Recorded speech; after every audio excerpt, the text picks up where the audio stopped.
안녕하세요. 호랑이 피하려다 늑대 만날 뻔한 35살 여성입니다. 끝날 때까지 끝난 게 아니란 말 다들 들어보셨나요? 분명 이제 끝났다 싶었는데 더 큰 충격이 기다리고 있는 수렁 같은 상황 말이에요. 전 이런 늦은 나이까지 답도 없는 역대급 콩가루 형제에 대해 폭로하려고 사연을 보내게 됐습니다. 제게는 결혼을 생각했던 남자가 있었는데요. 예비 신랑은 저의 친한 후배 소개로 만나게 됐어요. 친한 후배는 업계의 유명한 광고 업체에 다녔는데 본인과 함께 일하는 직장 동료 하나가 정말 괜찮다고 만나보라고 하는 거예요. 그 직장 동료가 연애를 한 지 꽤 오래되기도 해서 외롭다며 여자를 소개시켜 달라고 했나 봐요. 저랑 나이도 같고 회사에서 업무적으로 능력도 있어서 인정도 받는 사람이라며 어찌나 칭찬하던지. 근데 그때 막 30 중반에 접어든 저도 외롭기도 했고 친한 후배가 보여준 직장 동료 사진에 넘어가 소개를 받게 됐어요. 정말 잘생겼거든요. 그래도 사진발이 좀 있겠지 하고 각오하고 나갔는데 웬걸 이목구비도 그렇고 분위기도 훈훈한 남자가 나타나는 게 아니겠어요. 상욱 씨가 아직 혼자였다는 게 좀 이해가 안 돼요. 솔직히 여자들한테 진짜 인기 많을 것 같은데 그렇게 비행기 태우시면 저기 진짜인 줄 알아요. 전 남자들이 현정 씨를 아직 혼자 뒀다는 게 더 놀라운데요. 저야 이런 자리가 아니면 현정 씨 같은 여자분은 꿈도 못 꾸죠. 상욱 씨 정말 아부 잘하시네요. 제대로 된 연애는 20대 중반에 했던 게 마지막이었던 것 같네요. 그 후로는 딱 일에 집중할 나이이기도 했고 그렇게 정신없이 바쁘게 살다 보니까 혼자 하더라고요. 제가 다니는 회사가 여자가 살아남기가 좀 힘든 회사거든요. 그래서 일에 비중을 두면서 산 것 같아요. 그렇죠. 아무래도 여자분들이 더 끝까지 남기 힘든 회사가 남아있으니까요. 승진이다, 뭐다 다 그렇잖아요. 현정 씨는 작년에 대리 달았다고 했죠. 그런 회사에서 진짜 대단하시네요. 심지어 말도 다정하게 하고 제 이야기에 공감하면서 말도 잘 들어주는 게, 이 남자다 싶더라고요. 저는 무엇보다 공감 능력 좋고 정서적으로 교감이 가능한 남자를 찾고 있었거든요. 그런 조건에 딱 부합하는 예비 남편과 연애를 시작했고 예비 남편의 달콤한 말에 위로받으며 1년 8개월 정도 만났습니다. 예비 남편은 정말 한결같은 사람이었어요. 늘 제가 우선이었고 제일 중요하다는 걸 느끼게 해줬죠. 내일 워크숍이라고 했지. 서울 도착하기 전에 연락해. 데리러 갈게. 토요일 자잖아. 주말인데 상욱 씨도 좀 쉬어줘야지. 괜찮아. 택시 타고 집에 가면 돼. 피곤하잖아. 몸이 힘들면 택시 잡는 것도 다 귀찮은 법이야. 어차피 그날 난 집에서 현정 씨 언제 오나 기다리고 있을 텐데 걱정 말고 나한테 연락해. 내가 바로 튀어나갈게. 제가 친구들과 여행을 가든 지방에 갔다가 오는 날이면 늘 먼저 데리러 가겠다고 했죠. 뿐만 아니라 웬만해서는 늘 회사 앞으로 저를 데리러 오곤 하기도 했고요. 둘 다 회사 다니느라 바쁜데 데이트는 주말밖에 못하니까 퇴근하고 나서라도 조금 얼굴 보자고 말이죠. 제가 술을 좋아하는데 예비 남편은 밖에서 술 마시는 게 여러모로 걱정이 된다고 술은 꼭 자기랑 마시던가 아니면 술 마시는 날은 꼭 집에 가기 전에 연락을 해달라고 하더군요. 본인이 직접 데리러 간다고 말이죠. 저는 늘 지나친 걱정이다. 내가 몇 살인데 그러냐. 밖에서 많이 마시는 것도 아니고 괜한 걱정한다고 했지만 예비 남편은 신경이 많이 쓰이나 보더라고요. 그리고 예비 남편이 그냥 제 안전만 걱정한 건 아니었어요. 예비 남편은 그 술자리에 남자가 없는지를 항상 신경 썼어요. 혹시 남자가 섞여 있는 술자리에 가면 30분에 한 번 꼭 전화를 걸더라고요. 그래봤자 동창이라든지 회사 동료들 뿐인데 뭘 그렇게 걱정을 하는지. 예비 남편의 다른 점들은 모두 좋았지만 바로 이 남자 관련해서 쓸데없는 걱정을 사사건건 하는 점이 달갑지 않았어요. 여기서 더 가면 집착이나 구속의 앞 단계가 될 수 있으니까요. 술 문제로 조금 사이가 서먹한 와중에 한 번은 예비 남편이 제게 정말 대단한 이벤트를 열어주었죠. 한 번도 안 가본 술집 주소를 보내더니 오라고 하는 거예요. 늘 데리러 오는 사람이 무슨 일이지 하는 마음으로 도착한 술집은 바텐더가 술을 직접 만들어주는 바형 술집이었어요. 근데 이상한 게 문에 정기 휴일이라는 표말이 있는 게 아니겠어요. 저는 예비 남편이 오픈 날에 착각했나 싶어서 바로 전화를 걸었어요. 여보세요, 상욱 씨. 나 도착했는데 여기 오늘 정기 휴일이란데. 도착했어? 아, 잠깐만 기다려. 나 나갈게. 나갈게라니 무슨 소리지 싶어 기다리고 있었는데 정기 휴일 표말이 걸린 문이 열리고 다름 아닌 예비 남편이 나오는 겁니다. 상욱 씨가 왜 거기서 나와? 놀랐지. 일단 들어와. 마치 제가 게스트인 양. 제가 가게로 들어서자 능숙하게 문을 잠그고 저를 안내하는 예비 남편을 어리둥절한 얼굴로 쳐다봐야 했어요.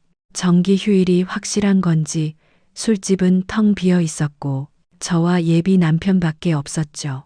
예비 남편은 저를 바로 안내해서 앉히고는 본인은 쓱 하고 바 안으로 들어가는 겁니다. 거기 왜 들어가? 놀랐지. 여기 내가 잘 아는 형 가게야. 오늘 정기 휴일인데 내가 술 좋아하는 애인한테 점수 좀 따보겠다고 불러달라고 했지. 오늘 마시고 싶은 거 뭐든지 얘기해. 내가 다 해줄게. 나 저번 주 주말에 그 형한테 바텐더 수업도 받았어. 웬만한 건 다 만들 수 있으니까 말씀만 하세요. 나 현정 씨 위스키 좋아하니까 주로 단일 몰트부터 시작할까? 스케일이 어마어마한 이벤트였죠. 친한 형 술집 전체를 빌려 이벤트를 해주다니. 주말도 반납해가면서 칵테일도 배우고 말이에요. 저는 그렇게 예비 남편이 아마추어 솜씨로 열심히 만들어주는 술을 기분 좋게 마셨고 예비 남편도 만들면서 틈틈이 한잔했네요. 저희는 술잔을 기울이며 그간 서로를 불편하게 했던 속 이야기를 털어놓았고 그때 저는 예비 남편의 진심을 알 수 있었습니다. 내가 현정 씨를 구속하고 싶은 거 아니야. 현정 씨 인생인데 좋아하는 거 마음껏 하면서 살아야지. 현정 씨 자기 앞가림도 잘하고 책임감도 있는 사람이니까 술 마셨다고 실수 안 한다는 것 잘 알아. 근데 현정 씨가 아무리 조심한다고 해도 주변에서 무슨 일이 날 수도 있는 거잖아. 요즘 세상에 현정 씨가 아무리 정신을 차린다고 해도 뭔 일이 나면 제때 조치를 취하지 못할 수도 있고 내가 괜한 걱정이 많아서 그래. 이런 못난 애인이라서 앞으로 일로 현정 씨 불편하게 만들지 않을게. 근데 현정 씨도 한 번만 양보해서 그냥 술 먹는 날은 집에 들어가도 연락만 해줘. 나는 그걸로 만족할게. 알았지. 본인이 걱정이 많은 걸 알고 또 그 걱정에 제가 불편해한다는 걸 공감해주는 예비 남편의 말에 그동안 예비 남편이 혼자 얼마나 끙끙 고민을 했는지 그 진심을 절절하게 느낄 수 있었어요. 저도 그간 조금 무심한 건 아니었나 반성을 하기도 했었고요. 예비 남편의 이벤트 덕분에 저희는 서로 의견을 조율하고 배려하면서 갈등을 해소했습니다. 저희는 늘 예비 남편의 섬세함 덕분에 저희 사이 크고 작은 일들을 해결해 나갔어요. 제가 이런 예비 남편과 결혼을 결심한 데는 또 다른 이유가 있었습니다. 만난 지 1년이 지나갈 즈음 관계가 점점 진지해지면서 서로 이런저런 이야기를 하게 되잖아요. 과거라던가 신념이라든가. 그러다가 문득 예비 남편이 예전에 만난 여자 얘기를 듣게 됐어요. 왜 연인끼리 서로 예전에 몇 명 만났냐는 둥 가볍게 묻기도 하잖아요. 나는 현정 씨 전에 진지하게 만났던 사람은 한 명 있었어. 아, 진짜? 얼마나 만났는데? 한 5년? 5년? 진짜 오래 만났네. 난 오래 만나도 3년도 못 채웠는데. 근데 그게 말이 5년이지. 깨지고 만나는 걸 반복해서. 솔직히 끝도 별로 안 좋았어. 내가 연애를 오래 안 하게 된 원인이기도 했고. 뭔데? 무슨 일이 있었는데? 아, 예전 일 지금 말해서 뭐해? 좋은 기억도 아니고. 아, 근데 이건 확실하다. 뭐가?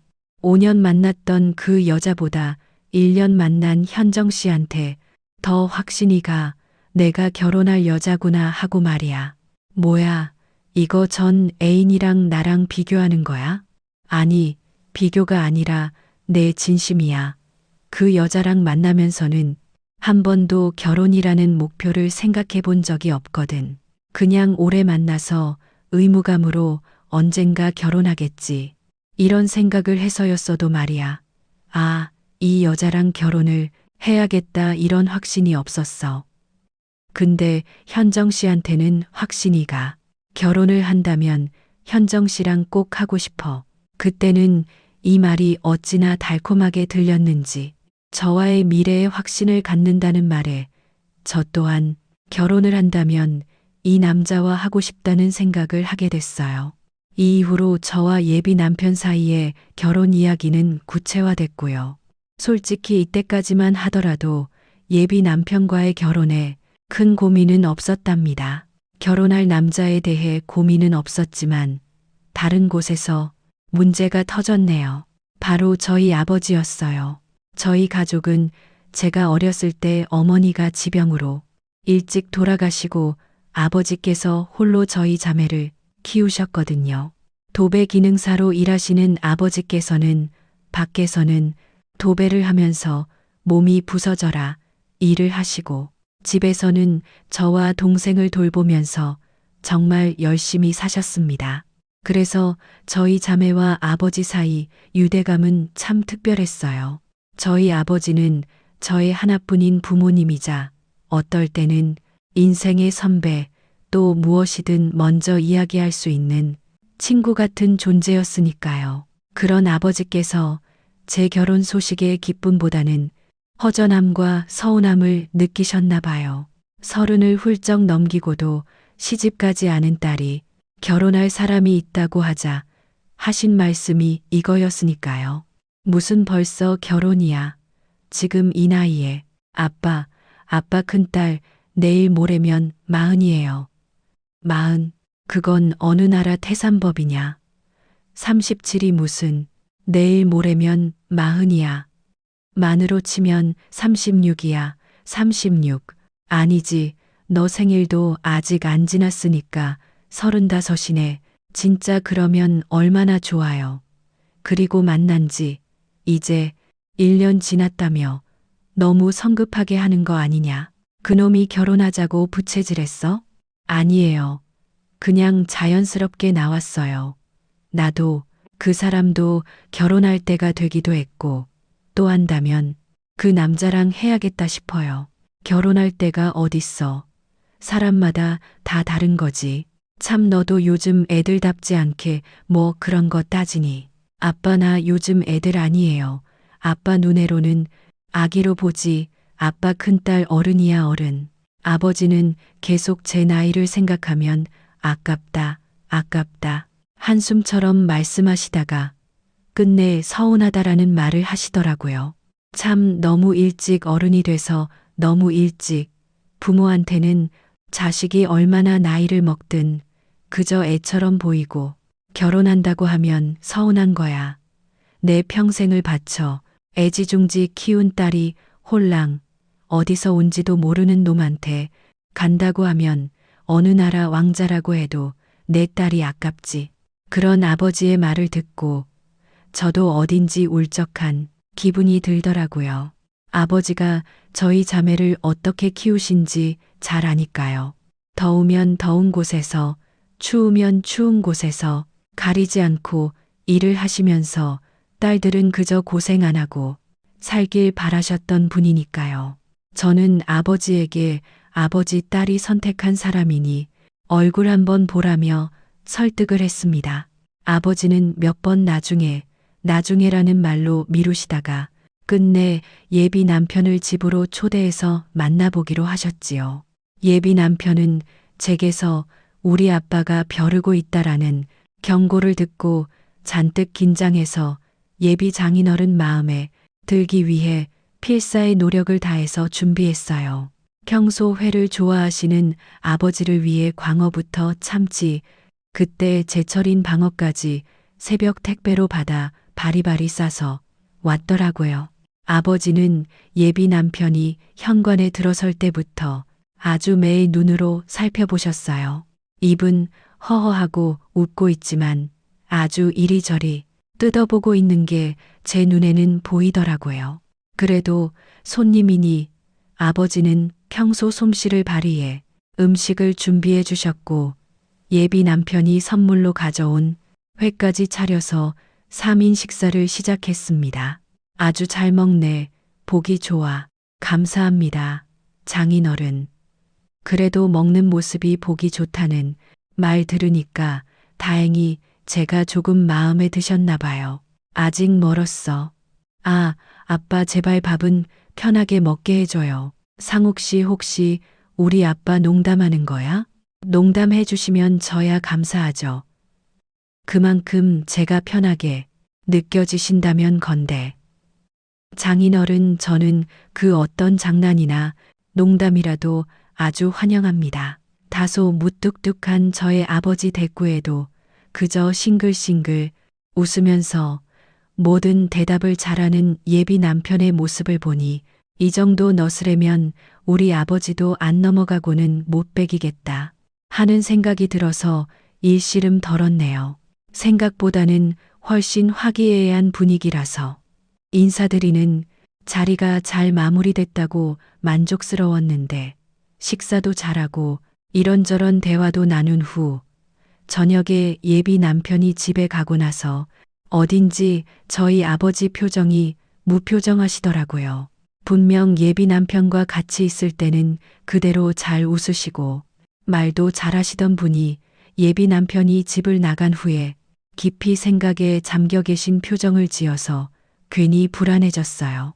저는 거실 소파에 앉아 가만히 있는 아버지에게 다가가 물었습니다. 아빠 어때요? 아직도 내 딸 데려가는 놈은 다 마음에 안 들어. 잘생기고 말도 잘하고 예의도 아주 바르네. 그쵸? 괜찮죠? 아빠 큰딸 사람 보는 눈 있다니까. 근데 예비 남편을 칭찬하는 말에 잔뜩 기대됐던 기분이 아버지의 미심쩍은 근데 라는 말로 얼어붙어 버렸습니다. 저는 분위기를 반전시키는 말에 숨을 죽이고 아버지가 하실 뒷말을 기다렸어요. 근데 뭐예요? 아빠 혹시 마음에 안 드는 부분이 있었어요? 아, 현정아, 저 얘기 아빠가 너 어렸을 때부터 뭐라 하던 뭐여, 결혼 늦게 하라는 거예요? 그게 아니고 소리 없이 웃는 낯에 칼을 숨기고 있다고. 늘 실없이 잘 웃는 사람을 조심해야 한다고 했잖아. 아, 아빠 무슨 그런 소리를 해요. 상욱 씨는 그냥 사람이 좋아서 잘 웃는 거지 왜 같이 있는 사람을 편하게 해주잖아요. 말도 잘해서 같이 대화하면 재밌고요. 그게 왜 그러게냐. 사람이 긴장이 풀리면 방심하는 법이야. 아, 그리고 아빠 눈에는 말을 잘하는 게 아니라 아주 현란하고 거창하게 하더라. 군더더기가 너무 많고 너무 꾸미는 것 같아. 에이, 그냥 그 사람 스타일이에요. 나쁜 뜻은 없어요. 그래, 한 번 본 아빠보단 몇 년 만난 네가 더 잘 알겠다. 하지만 그만큼 객관적으로 볼 수도 있지. 아빠, 괜히 트집 잡는 거 아니에요? 만나기 전부터 미운 사돈 지급하셨잖아요. 아무리 그래도 아버지가 말도 안 되는 걸로 그럴까. 아, 현정아, 지금 결혼을 쉽게 하는 게 아니야. 헤어지라는 소리도 아니고 그냥 아버지 생각엔 조금 더 지켜보는 게 좋겠다는 뜻이다. 급하면 차는 법이야. 분명 아버지 말씀에도 일리가 있었어요. 1년이 조금 지난 시점에 결혼이란 중대사를 한다는 게 좀 이르게 느껴질 수도 있었겠죠. 부부가 평생을 살아도 서로의 속을 잘 모르는데 겨우 1년 만난 남자와 평생 살 각오를 한다는 게 어불성설일 수 있으니까요. 하지만 이때는 이런 아버지의 말을 그저 소중한 딸을 쉽게 보내기 싫은 아버지 걱정이겠거니 했습니다. 돌다리도 두드려 건너는 걸 원하는 아버지의 말에 저는 이미 두드릴 돌은 거의 두들겼다고 생각을 했네요. 하지만 그건 다 저의 오판이고 착각이었죠. 저는 그 돌다리를 두들기다 못해 한번 뽑아봤어야 했습니다. 내가 고른 결혼할 상대에 대한 확신이 있었던 저는 아버지의 권유에도 멈추지 않고 결혼을 감행했어요. 아버지가 흔쾌하게 생각만 안 하신 거지 안 돼 하신 것도 아니었으니까요. 아버지께서도 저의 단호한 모습에 끝내 그럼 상견례 날짜를 잡자고 말씀해 주셨죠. 그렇게 저는 예비 시댁에 먼저 인사를 드리러 갔습니다. 아버지라는 큰 산을 넘고 나니 이제 순서대로 착착 진행하기만 하면 되겠다 싶었죠. 나 그날 뭐 사가지? 어머님이랑 아버님은 뭐 좋아해? 크게 신경 쓰지 마. 그냥 식사하고 먹을 디저트만 충분하지 않을까? 그래도 성의가 보여야 하잖아. 아, 상욱 씨 형님이랑 남동생도 그날 집에 있다고 했지? 그 2명은 신경 쓰지 마. 현섭이는 그냥 옆에서 밥만 먹다 방으로 들어갈 거고 형은 안 올 수도 있어. 뭐야, 그렇게 말하는 게 어디 있어. 상욱 씨는 우리 집에 온 날 집에도 없던 혜정이 먹으라고 마카롱도 사다 줬잖아. 그건 현정 씨와 여동생 사이가 좋잖아. 우리 형제는 서로 대면대면 대화도 거의 안 하고 그 정도야. 그 정도야? 그러니까 현정 씨도 그냥 대면대면 하기만 하면 돼. 나랑 똑같이. 예비 남편은 그렇게 말을 했지만 아예 제가 신경을 안 쓸 수는 없었어요. 그래서 알아서 예비 시댁 가족분들이 각기 좋아하실 만한 음식이나 과일을 챙겨갔습니다. 그렇게 바리바리 사갔는데 예비 아주버님이 안 계시더라고요. 그래서 그날은 예비 시부모님과 예비 도련님 얼굴만 뵙고 나왔습니다. 다행히 예비 시부모님은 예비 남편에게 어떻게 이런 아가씨를 만났냐라는 말을 하실 정도로 저를 마음에 들어 하셨어요. 예비 도련님이 좀 무뚝뚝하고 차가워 보였지만 전반적으로 분위기도 좋았고요. 서로 양가 인사를 하고 나서 바로 상견례 날짜를 잡았습니다. 양쪽 어른들 모두 회가 좋겠다고 하셔서 고급 횟집을 예약했죠. 그날은 제 동생도 또 못 만났던 예비 아주버님도 참석한다고 해서 더욱 신경을 썼어요. 그렇게 모인 자리에서 다들 그렇듯이 서로 자식들 칭찬하고 가볍게 사는 얘기도 하면서 식사를 했었네요. 상욱 씨 부인께서는 아주 든든하시겠습니다. 이렇게 잘 큰 아들들이 3명이나 집을 지키다니 어디 경우 없지 부럽지 않으시겠어요. 그렇지도 않아요. 다들 커서 지들 먹고 살기 바쁘죠. 우리 챙길 시간이 어디 있나요? 사내 녀석들만 바글바글 거려서 오히려 집안 분위기가 칙칙하기 그지없습니다. 사돈 어른야말로 밥 안 드셔도 배부르시겠어요. 맞아요. 저도 늘 딸을 원했는데 셋째 제가 졌을 때는 영락없이 딸이라고 생각했거든요. 근데 낳고 보니까 또 아들여서 팔자려니 했어요. 딸들 다 이렇게 예쁜 아가씨들로 자랐으니 보기만 해도 배가 부르시겠죠. 아, 그렇게 칭찬하시니 지금까지 사돈 내외 앞에서 입어저건 양껏 주워 먹은 게 민망해지네요. 당연히 대화는 아버지와 예비 시부모님 중심으로 돌아갔습니다. 저와 예비 남편은 간간히 맞장구를 쳤고 제 여동생은 예비 시부모님이 하시는 이런저런 질문에 대답을 했죠. 딱 한 명 참 입을 떼지 않는 사람 한 명 있었어요. 바로 예비 남편의 형 예비 아주버님이었네요. 예비 도련님은 예비 시댁에 인사드리러 갔을 때 말수가 적다는 거 이미 알고 있었지만 예비 아주버님 마저 이렇게 입이 무거울지도 몰랐네요. 아니, 입이 무거운 정도가 아니라 마치 다른 자리에 앉아 있는 것처럼 정말 식사만 하더라고요. 일행이 아닌 것처럼 보일 정도로 말이죠. 혼자 반주하러 온 건가 생각이 들 정도로 예비 아주버님은 연신 술을 마시더라고요. 저도 그 모습이 의아해서 간간히 지켜보고 있었는데 저희 아버지도 보셨나 봅니다. 그래서 한마디 하셨지요. 아니, 우리 사돈 총각은 술도 시원하게 잘 마시네요. 개인 사업을 한다고 들었는데 아주 잘 된다고. 아, 얼마 되지 않은 스마트 개발 업체입니다. 아직 10년도 되지 않았고요. 첫째가 공대를 나와서 그런 쪽으로 관심이 있는 건 알았는데 아예 회사를 차릴 줄 몰랐어요. 잘 다니던 회사 그만두고 개인 사업한다고 했을 때 철렁했었죠. 사업이란 게 아무나 하는 게 아니잖아요. 그래도 자리 잡고 잘하고 있으니 참 다행이죠. 제 아내도 아직도 무슨 이 스마트폰 앱 관련해서 회사라는 건 알아도 아직도 정확하게 무슨 일을 하는지 잘 모릅니다. 저도 그렇습니다. 이거 들고 만나면 전화 받고 문자 받고 딱 이 두 가지만 합니다. 그래도 참 첫째 아들이 잘 돼서 둘째도 또 셋째도 잘 보고 잘한 거겠죠. 저희도 큰딸인 현정이가 엄마도 없이 참 잘 자라줘서 둘째도 그 모범을 보고 잘 자랐다는 생각이 듭니다. 그렇죠.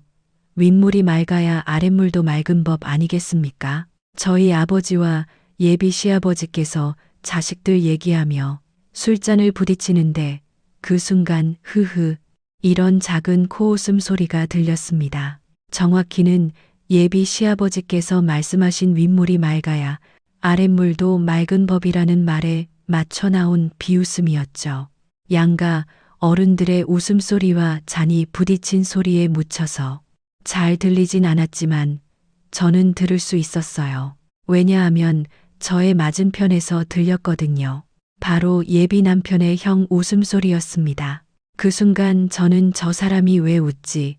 뭐가 웃기다고 딱 저 부분에서 저렇게 노골적으로 코웃음을 쳤을까 하는 의문이 팍 올랐어요. 분명 별것 아닌데 늘 생글생글 사람 좋게 웃는 사람이 자조적인 코웃음이라니 이상하잖아요. 저 말고는 그 웃음을 듣지 못했는지 어느새 대화는 다른 주제로 넘어갔고 저는 맞은편에 앉은 예비 남편의 얼굴을 훔쳐 쳐다보았습니다.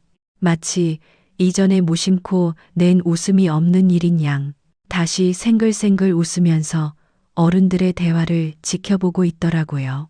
내가 잘못 들었나 하는 생각을 하며 눈을 돌렸는데 예비 남편의 오른편에 앉아있던 예비 아주버님이 굉장히 차가운 눈빛으로 예비 남편을 빤히 쳐다보고 있는 게 아니겠어요.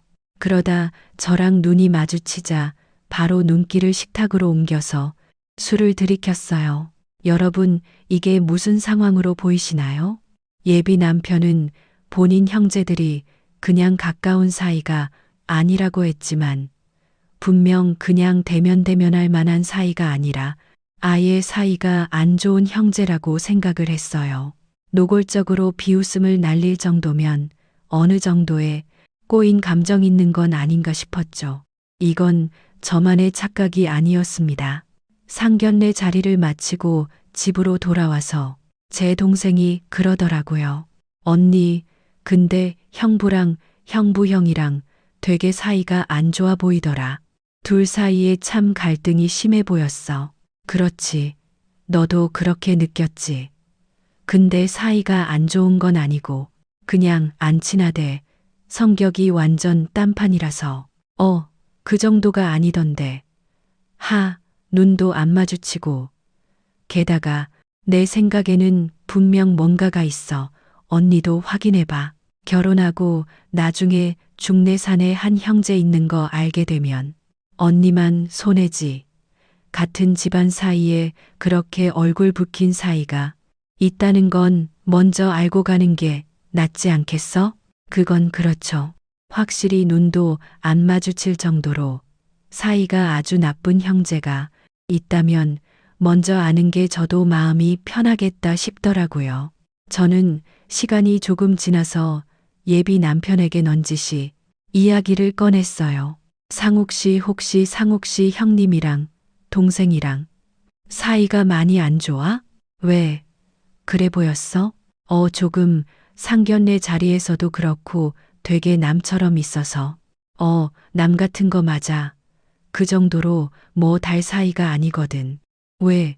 그 정도로 나이 차이가 많이 나는 것도 아니잖아. 현정 씨는 동생이랑 사이가 너무 좋아서 모를 거야. 남자 형제들은 거진 다 그래. 우리 집 형제들이 조금 더 사이가 좋지 않은 거긴 하지만 특히 형이랑은 명절에도 잘 안 만나긴 하지. 그래도 형보다는 동생이 좀 더 편해. 아무래도. 그리고 형이 뭐라 해야 되나. 첫째라서 부모님 기대랑 사랑 지원을 다 받아서 좀 이기적이야. 나랑 동생은 같은 형제로 취급도 안 해. 그 정도야. 원래 반대 아닌가? 막내들이 부모님 사랑 독차지해서 철이 덜 든다고 하잖아. 우리 집은 반대야. 모든 관심은 장남 차지였거든. 동생이야 뭐 막내라고 따로 관심 받았는지 몰라도 난 둘째라서 사이에 껴서 찬밥 신세였어. 그래서 서로 이해관계라 할까 그런 게 없어. 그렇구나. 상욱 씨가 둘째라서 마음고생 많이 했겠네. 맞아. 그러니까 현정 씨가 나랑 결혼해서 나 많이 예뻐해 줘야 돼. 난 부모님 관심을 많이 못 받고 자란 애정 결핍이니까. 예비 남편의 말을 듣고 나니 그날 그 코웃음 이해가 가더라고요. 제가 몰랐던 어린 시절에 겪은 일이니까 제가 뭐라 말을 할 입장도 아니었고 예비 남편 나름대로 사행돼 있을 테니까요. 예비 남편은 본인 형제들 일이고 또 싸움이나 갈등이 생길 정도로 사이가 나쁘지 않다고 절 안심시켰죠. 저는 이 정도면 돌다리를 두들길 대로 두들겨 봤다고 생각을 했습니다. 못내 마음에 걸렸던 예비 남편의 형제들 얘기를 들었으니 됐다고요. 근데 저는 돌다리를 두들긴 게 아니라 그냥 슬쩍 만진 수준이었어요. 아니, 그냥 돌다리가 있다는 걸 인지한 수준이었죠. 그런 줄도 모르고 제 결혼식 날짜는 점점 다가오고 있었고요. 식장을 예약하고 청첩장이 나와 돌리고 드레스를 고르는 웨딩 촬영까지 끝났어요. 그렇게 제 결혼식이 딱 일주일 남았을 때 예비 남편은 예비 시부모님의 호출로 퇴근하자마자 본가에 간다고 해서 저를 회사로 데리러 온다고 연락이 왔습니다. 저는 연락을 받고 오랜만에 혼자 퇴근하겠구나 생각을 하면서 회사에서 나오는 중이었죠. 그런데 회사 앞에 익숙한 사람이 있는 게 아니겠어요. 분명 한 번 마주쳤는데 기억에 남는 사건으로 내리박힌 사람, 바로 예비 아주버님이었습니다. 제가 먼발치에서 놀라 서 있는데 제 시선을 눈치챘는지 예비 아주버님도 저를 보곤 바로 다가오더라고요. 현정 씨, 안녕하세요. 네, 안녕하세요. 근데 여기 무슨 일이시죠? 혹시 업무제 지나가던 길인가요? 아니요, 현정 씨한테 따로 할 말이 있어서 급작스런 방문이지만 이렇게 찾아왔어요. 혹시 시간 되면 제 얘기 좀 들어줄래요? 정말 기니 할 말이 있어서요. 저는 굉장히 진지하고 단호해 보이는 예비 아주버님의 말에 홀린 듯이 고개를 끄덕였어요. 대화를 할 카페로 향하는 동안 예비 남편에게 지금 이 상황에 대해 문자라도 남기고 싶었는데 바로 옆에 있는 예비 아주버님 눈치가 보여 보내지도 못했었네요. 비교적 한적한 카페에 들어서자마자 자리에 앉자마자 바로 물었습니다. 근데 이렇게 직접 올 정도로 중요한 얘기가 뭐예요? 상욱 씨는 안 와요? 안 와요. 상욱이는 몰라요. 애초에 그걸 생각하고 오기도 했고요. 상욱 씨, 오늘 부모님 호출 받아서 본가에 갔죠? 네, 맞아요. 근데 왜 그걸 혹시라도 회사로 마중 나온 상욱이랑 마주쳐도 곤란하고 현정 씨가 상욱이한테 제가 방문한다는 걸 알려도 곤란하니까요. 이게 대체 무슨 일이죠? 그때 제 머릿속에 별의별 상상으로 어지러울 정도였어요. 혹시 이 결혼을 반대하는 건가? 내 동생에겐 너 같은 여자 어울리지 않다고. 제가 머릿속으로 5만 가지 막장 드라마를 찍고 있자 예비 아주버님은 조용히 서류 가방에서 노란 종이봉투를 꺼내 제게 내밀더군요. 이게 뭐죠? 안에 한번 봐요. 그리고 현정 씨가 직접 판단해요. 알아서 하라는 듯한 말에 저는 잠깐 망설였어요. 솔직히 그때는 그 종이봉투를 열어봐서는 안 된다는 직감이 왔었거든요. 호기심이 개구리를 죽이기도 하는 법이니까요. 하지만 저는 판도라의 상자를 향한 본능적인 끌림을 이겨내지 못했습니다.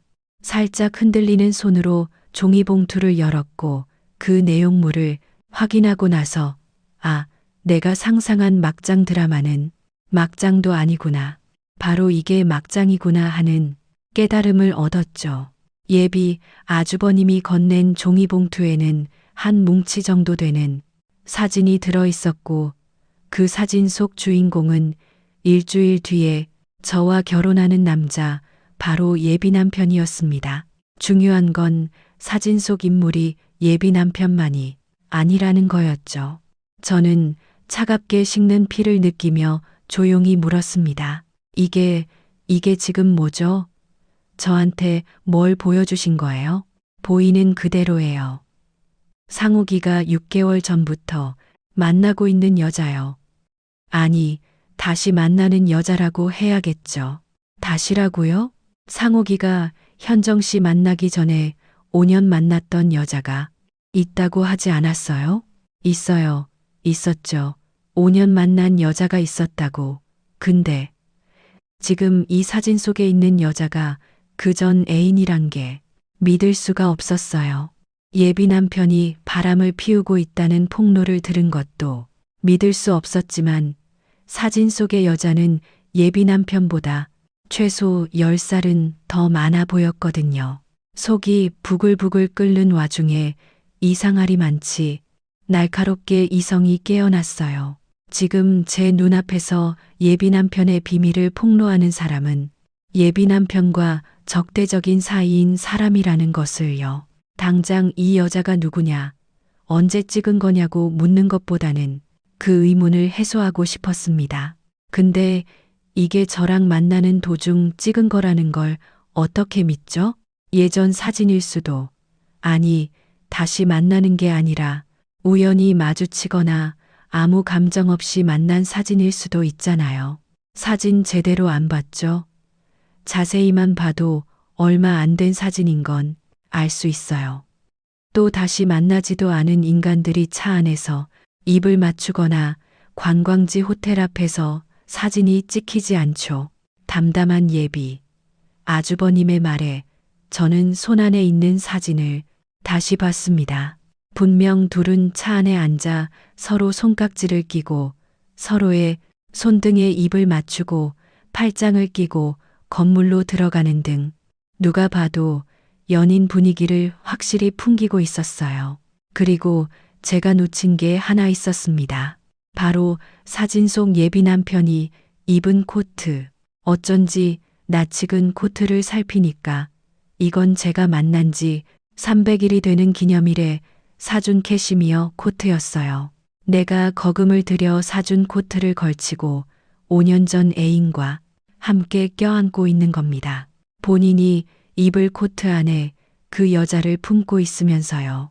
제가 할 말을 잃고 사진을 탁자로 내려놓으니까 기다리고 있던 예비 아주버님이 입을 열었어요. 현정 씨에게는 미안하지만 거기서 충격받을 일 아니에요. 지금 그 사진 속의 여자 딱 봐도 상욱이보다 나이가 많아 보이죠? 그도 그럴 것이 상욱이가 대학 막 졸업하고 일하면서 만난 연상 여자거든요. 일하면서 사귀면 많이 연애하는 건 보편적인 일 아닌가요? 나이 차이도 뭐 어디서 일하면서 만났느냐가 중요하죠. 상욱이가 대학 졸업하고 취업이 오래 안 됐어요. 그러다가 본 벌이가 다른 아르바이트보다 쏠쏠한 곳에서 일했거든요. 상욱이 호스트였어요. 그리고 그 여자는 상욱이의 손님이었고요. 호스트와 손님이라는 단어에 제 멘탈이 그대로 부서지는 줄 알았습니다. 5년 동안 만났던 여자가 가게에서 돈 받고 술 시중을 들었던 손님이었다니. 아니, 제가 지금 이 대화 중 정확하게 어느 부분에서 놀라야 하는 거죠? 바람? 호스트? 손님과의 5년 연애? 잠깐만요. 제가 그 말을 어떻게 믿죠? 상욱 씨가 저랑 만나는 사이에 이 여자랑 만났다는 건 사진을 봐서 믿을 수밖에 없어도 호스트라니 그 사실을 뭘 보고 믿나요? 종이봉투 안에 A4 용지 확인해요. A4 용지, 종이봉투에 뭐가 남아 있었나 하고 더듬더듬 봉투를 열었는데 한 장뿐이라서 봉투에 맨 밑바닥부터 사진을 꺼낼 때 안 나왔더라고요. 저는 애써 손을 떨지 않기 위해 천천히 종이를 꺼냈고 당장 이 종이를 한번 본 눈을 어디서 구해서 바꿔 끼고 싶을 정도로 큰 충격을 받고 말았습니다. 종이에는 한 인터넷 사이트가 캡처된 게 프린트돼 있었고 거긴 호스트바의 소속 선수라고 불리는 직원들을 소개하는 화면이 나와 있었어요. 그리고 거기엔 지금보다 한참 어려 보이는 예비 남편의 사진과 함께 프로필이 나와 있었죠. 예비 남편은 달콤한 대화의 신이라는 타이틀로 한껏 요란하게 소개가 되고 있었습니다. 제가 넋을 잃고 종이를 그저 보고만 있으니 가만히 있던 예비 아주버님이 먼저 입을 열었습니다. 회원 전용 호스트바에서 회원 아이디가 있어야만 열람할 수 있는 인터넷 사이트예요.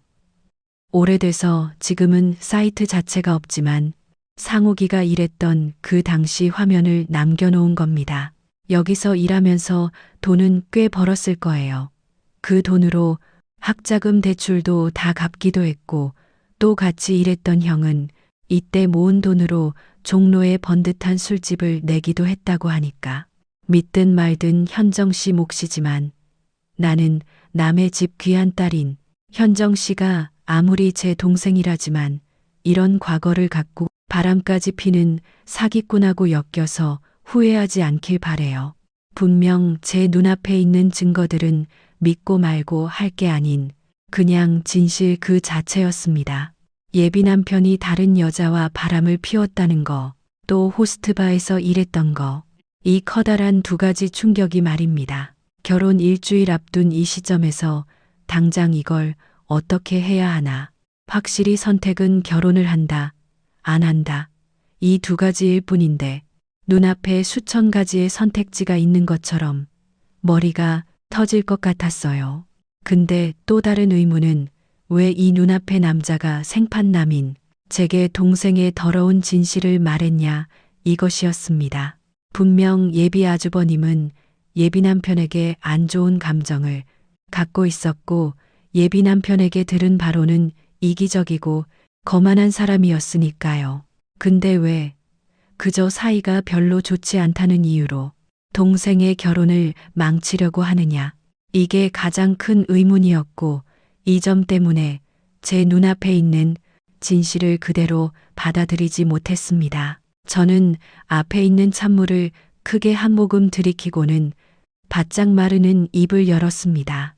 무슨 말인지는 알겠는데 전 지금 저한테 준 이 증거들을 그저 인간적인 호의로 받아들이지 못하겠어요.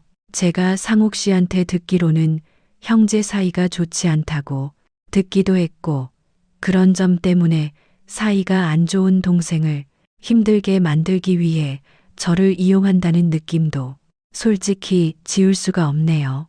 그리고 솔직히 아무리 사이가 안 좋은 동생이라도 저 같은 생판남이 그런 동생을 만나서 팔자가 어떻게 되든 크게 상관없지 않나요? 애써 침착하게 한자 내뱉는 제 말에 예비 아주버님은 한동안 말이 없었어요. 아니, 굉장히 신중하게 말을 고르는 것 같기도 했고요. 그렇게 몇 초, 아니 몇 분이 지났을까 예비 아주버님은 제 의문에 대한 대답을 하더군요. 현정 씨가 어떤 의심을 하는지 충분히 이해해요. 상욱이가 우리 형제에 대해 어떻게 말했는지도 대충 짐작이 가고요. 근데 상욱이가 말한 게 다 사실이 아닐 수 있어요. 분명 우리 부모님이 장남인 제게 관심을 더 기울인 건 맞아요. 근데 그것도 다 그만큼의 기대와 부담감을 동시에 받기도 했어요. 장남이라서 기대가 높았고 해내야 하는 것도 많았고요.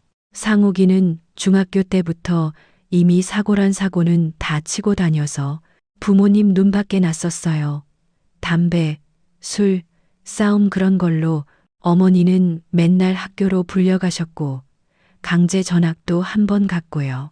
분명 똑같이 키웠는데 그렇게 사고치고 말 잘 듣고 알아서 잘하는 자식이고 솔직히 부모도 사람인데 말이 다르게 나갈 수도 있는 거죠. 상욱이 그 자식은 그거 하나를 못 견뎌 했죠. 가르침도 잔소리도 모두 형인 저와 비교해서 부모님이 차별과 편애라고 받아들였어요. 그것 때문에 편애의 대상이라는 저도 눈치를 많이 보고 살았고요. 상욱이 오늘 부모님한테 호출당한 것도 저한테 빌려간 1억이 안 갚고 모른 척해서 그런 거예요. 1억이요? 그것 말고도 많아요. 1억은 나름대로 사업 시작한다고 자금 명목으로 가져간 돈이고요. 어차피 몇 년 사이에 다 날려먹었지만 내가 사업 시작하고 돈 좀 벌면서부터 시도 때도 없이 손 벌린 놈이니까 저도 어렸을 때 괜한 죄책감이 있어서 따지지 않고 빌려줬고요. 근데 그걸 몇 년 동안 모른 척 하니까 이거는 부모님 속은 타들어가죠. 지금 사업 접고 이름 없는 회사 들어가 조용히 살지만 그 전에 상욱이가 벌인 일 수습하는 건 다 저랑 부모님이었어요. 그런 놈이 뭐가 그렇게 억울한지 제 입장에서도 할 말이 많아요. 제가 여지껏 들어온 예비 남편과 예비 아주버님의 관계와는 너무나 반대되는 이야기를 들으니까 제 혼란은 더 커져갔어요. 제가 아무런 반응도 안 하고 있자 마지막 말처럼 예비 아주버님은 말을 했죠. 이번에 현정 씨랑 결혼하면서 나한테 5천만 원 만들어 달라고 해서 나도 지금까지 많이 참았다 싶었던 거지. 동생한테 복수한다고 현정 씨를 이용한 건 아니라는 걸 알아줬으면 해요. 현정 씨는 그렇게 느낄 수 있지만 정말 내 동생이라 그놈 때문에 다른 사람이 평생 속고 산다는 게 불합리하다고 생각했을 뿐이니까요. 그 손님이 어떤 여자인지는 나도 몇 주 전에 본가에 갔다가 본가 앞에서 둘이 차 안에 있는 걸 발견했던 거예요. 그때 분명히 결혼한다고 한 여자가 따로 있다고 들었는데 다른 여자랑 있는 걸 보니 더 이상은 안 되겠다 싶어서 사람 붙인 것도 있었고요. 둘이 붙어 있는 사진을 찍은 건 3일 전이 마지막이에요. 결정은 물론 현정 씨 몫이지만 난 정말 현정 씨가 이런 놈이랑 결혼으로 저당 잡혀서 평생 사는 건 아닌 것 같네요. 무엇보다 혼자 현정 씨를 키운 아버지께 못할 짓인 거 아닌가요? 그 말을 남기고 예비 아주버님은 먼저 자리를 떴습니다. 제게 예비 남편의 바람 현장 사진과 과거 모습이 프린트된 종이 끝없는 절망감을 남긴 채 말이죠. 그렇게 몇 분은 혼자 앉아 있었는지 얼마 안 됐던 것 같아요. 3분 정도 고민을 하자 목적지는 분명해졌어요. 결과는 어떻게 되든 일단 당사자에게 확인을 받아야겠다는 걸 말이죠. 그래야 후에도 괜한 정도 안 남겠다 싶었습니다. 예비 남편에게 전화를 하니 이제 막 본가에서 나와 집으로 가는 중이라고 하더군요. 제가 그 카페에서 예비 남편의 집으로 가면 얼추 도착 시간이 맞을 것 같아서 집에서 만나자고 했습니다. 제가 뭘 아는지 전혀 모르는 예비 남편은 저를 데리러 오겠다고 했지만 저는 이미 지하철을 탔으니 집에서 만나자고 말했습니다. 지하철을 타고 가면서 차창에 까만 하늘이 지나가는 걸 보면서 많은 생각을 했습니다. 커다란 중대사를 어떻게 정리하지? 지금 내가 내린 결정이 최선일까? 혹시 내가 오해하는 부분이 있으면 아니지. 지금 여기서 내가 오해한 게 어딨어? 어쨌든 본질은 하나인데 라고 꼬리에 꼬리를 무는 생각에 내가 지금 어느 역에서 내려야 하나도 잊을 뻔했었네요. 그렇게 상념의 고개를 넘어 예비 남편의 집에 도착했습니다. 퇴근이 한참 지난 시간에 차를 타고 온 예비 남편은 저보다 더 먼저 도착해 있더라고요. 백지 상태의 남자는 제 얼굴 표정을 읽을 새도 없이 그저 좋다고 해벌쭉 웃더군요. 현관을 지나 거실에 들어서자 피곤함이 느껴지는 목소리로 예비 남편이 말했습니다. 오늘 자고 갈 거지? 지금 퇴근한 거야. 오늘 약속은 없다며? 야근은 아니고 밖에서 만났으니까 외근이겠네. 고생은 무슨. 상옥 씨가 고생했지. 형한테 빌린 1억 원 갚으라는 거냐고 부모님한테 잔뜩 시달리다가 나왔을 거 아니야 뭐. 침실 쪽으로 들어가려고 했던 예비 남편이 멈칫하고는 고개를 돌려 저를 쳐다보더라고요. 분명 평소와 다름없는 표정이었는데 어딘지 칙칙하고 탁하게 보이는 그런 얼굴로 말이죠. 현정 씨, 지금 무슨 소리 하는 거야? 내가 오늘 아주 재미있는 얘기를 들었어. 상옥 씨 그동안 정말 열심히 살았더라면서 그 또래에는 엄두도 못 냈을 일도 하고 아니 손님 어떻게 보셨길래 5년을 만난 거야? 심지어 그 여자가 상옥 씨를 뭐니 해도 다시 만나자고 찾아왔잖아. 아니지, 누가 먼저 찾아갔는지는 모르지. 와, 지금 내가 뭘 어디서부터 얘기해야 할지 모르겠는데 지금 내가 하는 말 알아듣겠어. 난 처음 들었을 때 한 번에 못 알아먹었거든. 지금 어디서 뭘 듣고 그러는 거야? 누구 만나서? 대체 누구겠어?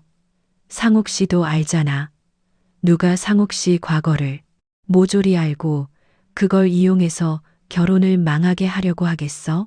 누가 그럴 정도로 앙심을 품고 있는지 당사자가 더 잘 알 거 아냐? 지금 상옥 씨 머릿속에 딱 떠오른 인물 누구야? 당장 해명을 하고 부정을 해도 모자를 파내 제 물음에 반사적으로 눈알을 또르르 돌려서 그 인물을 찾고 있는 남자. 정말 한심하기 짝이 없었습니다. 그러다가 뭔가 알겠다는 듯한 표정으로 작게 말하는 겁니다. 형 만났어? 그게 지금 상욱 씨가 나한테 할 말이야? 나 만나면서 5년 전에 만나다가 헤어진 여자 만나 당장 저번 주까지 모텔에서 만난 것도 게다가 당신이 호스트바에서 일하다가 만난 손님이라는데 여기서 지금 나한테 그 진실을 알린 사람이 중요해? 아니잖아.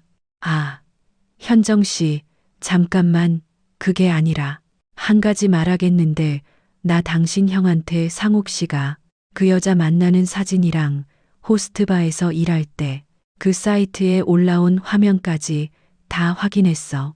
현정 씨, 지금 그걸 믿어? 어려서부터 잘난 맛에 살고 동생은 인간 취급도 안 한 인간이 하는 말을 믿냐고? 지금 어떻게 할까 생각 중이야.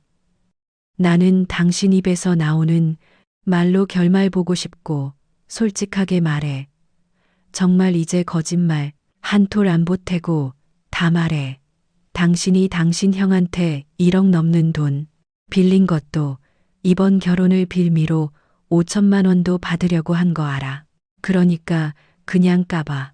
여기서 진실을 숨기려고 다른 거짓말하면 나 정말 더 화날 것 같아. 솔직하게 말해.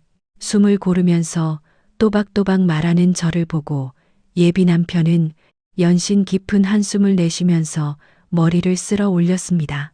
마치 당장 몸에서 열이 나서 어쩔 줄 모르겠다는 사람처럼 목에 건 넥타이도 풀며 할 말을 잃더군요. 허리를 숙이다가 거실 소파에 걸터 앉고는 두 손으로 얼굴을 감싸 안고 한동안 있었습니다. 그러다 얼굴을 몇 차례 세수하는 것처럼 쓸어내리고 시선을 바닥에 고정시킨 채 굉장히 무거운 입을 열었어요. 호스트바는 나도 정말 너무 어려서 뭘 몰라서 이랬던 거야. 근데 더러운 짓은 안 했어. 그냥 거기서 여자 만나서 잠깐 만난 거지. 잠깐이 온 세월이 참 길기도 하구나. 맞아, 오래여야 5년 만났지. 근데 정말 난 아무것도 아니었어. 그때 말했잖아. 오래 만나도 결혼 생각도 없었고 만나고 헤어지고 해서 실제로 연애한 건 5년도 안 된다고. 정말이야. 아무 의미 없는 여자였다고. 근데 그 의미가 나 만나면서 생겼나 봐. 나랑 결혼 앞두고 갑자기 애틋하게 만난 거 보면 진짜 믿을지 모르겠는데 나 정말 사람 살리려고 만난 거야. 그 여자가 몇 달 전부터 다시 만나자 나중에 후회할 거라고 내 눈앞에서 가족 앞에서 극단적인 선택하겠다고 하는데 내가 어떻게 그냥 나도 정말 사람이라도 살린다고. 현정 씨 입장이 돼서 그런지 모르겠지만 나도 알아. 내가 바보지. 그냥 나도 썼어야 했는데 그냥 완전 미친 여자라니까. 근데 잠깐 만나 잘 달래서 끝내려고 했어. 정말이야. 결혼 전까지는 어떻게 해서든 정리하려고 했다고. 야, 그 말도 안 되는 소리 하지 마. 내가 진짜 네가 말하는 게 다 사실이라면 너는 그 여자한테도 연락이 왔을 때 나한테 알려줬어야 해. 어떻게 되든 결혼할 나한테 모든 사실대로 말해줬어야 한다고. 그치? 손잡고 모텔에 가는 게 아니라. 맞아, 맞아. 내가 등신이지. 내가 그랬으면 안 됐어. 근데 나 정말 나쁜 의도는 아니었어. 정말이야. 나 믿어줘. 그리고 형이 말한 거 다 100% 믿을 만한 거 아니야. 봐봐. 지금도 내가 행복한 꼴을 못 봐서 현정 씨를 이렇게 이용한 거잖아. 이기적인 인간은 남이 본인보다 조금이라도 행복한 꼴을 못 봐야. 이기적인 인간이 너한테 1억 주고 가만히 있니? 손을 놓기 몰라. 이번에 아버지한테 내가 돈 안 갚는 것도 일러 바친 게 형인데. 그리고 나도 할 말 많아. 형 지금 하는 사업 자금 다 누가 줬는데 다 우리 부모님 돈이야. 나한테도 올 수 있었던 돈 죄다 자기 사업에 끌어다가 써놓고 그렇게 번 돈 내가 좀 쓰면 안 돼? 나도 우리 부모님 돈 쓸 권리 있고 자격 있어. 그 돈 가져다가 불린 거니까 그 지분이 나한테도 있는 거라고. 마치 한 인간의 밑바닥을 보는 기분이었어요. 그 말도 안 되는 억지를 악을 쓰며 내뱉어내는 예비 남편을 보며 지금까지 내가 만났던 그 남자는 대체 어디 갔을까 하는 씁쓸한 감정이 복받쳐 올라왔어요.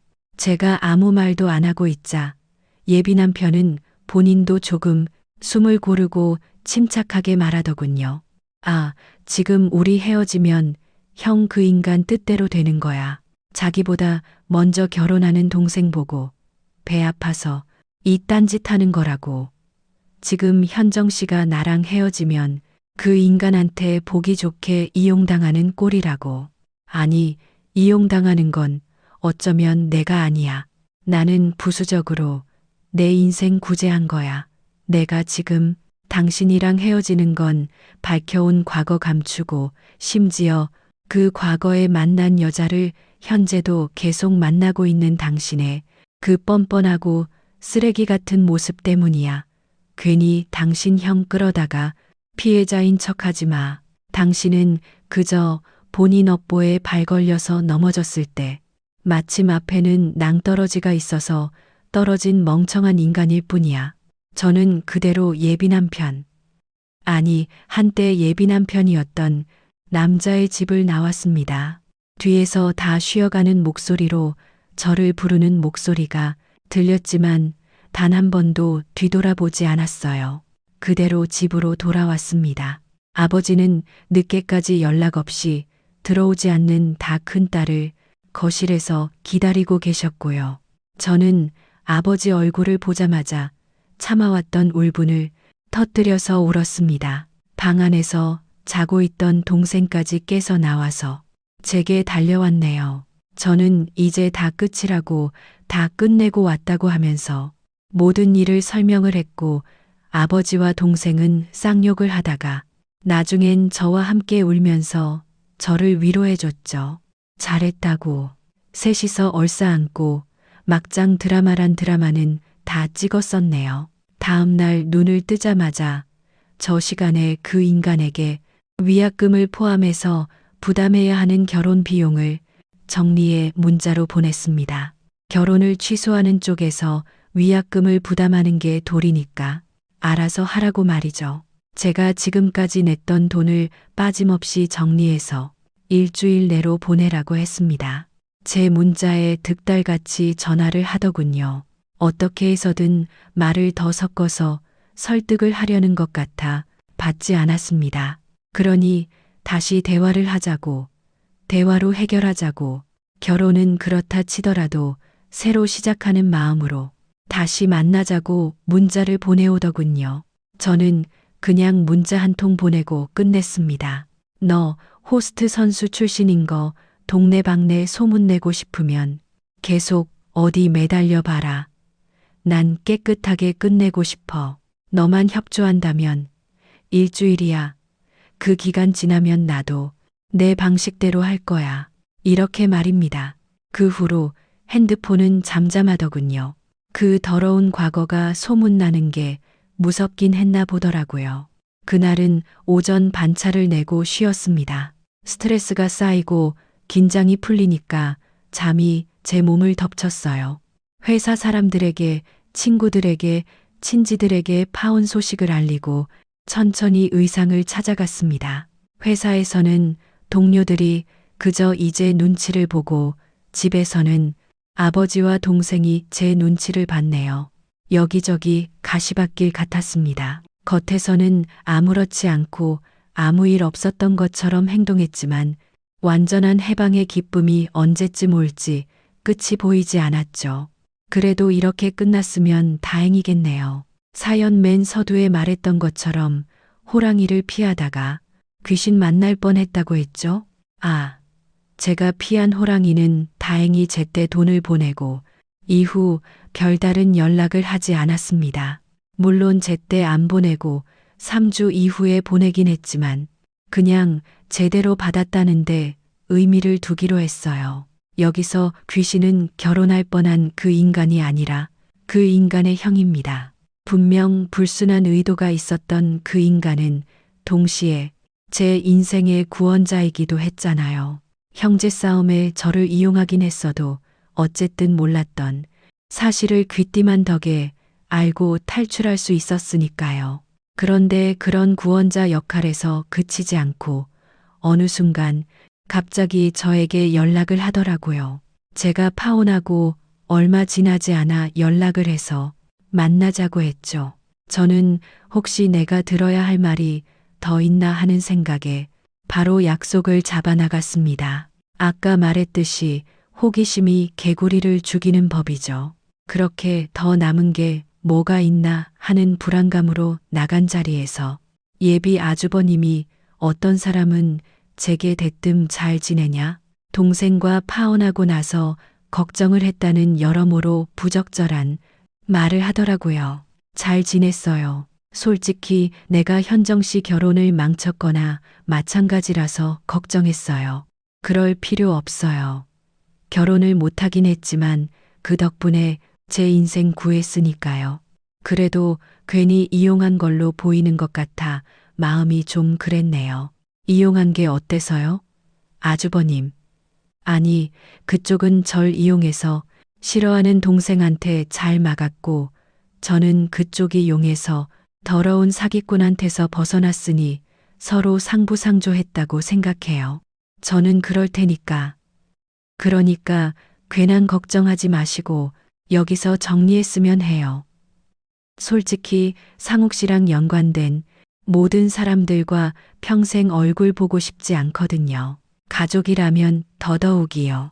계속 확실히 할 말은 안 하고 쓸데없는 소리만 해서 저는 제대로 선을 그어줬거든요. 그런 이상한 인연을 만들고 싶지 않았고요. 근데 이 인간은 이걸 못 알아먹은 건지 계속 혹시 시간 되냐 할 말이 있다는 문자를 남기기 시작했어요. 그 문자도 또 걸려오는 전화도 제가 받지 않자 그제야 숨겨놓은 본심을 말하더군요. 저를 만나고 싶답니다.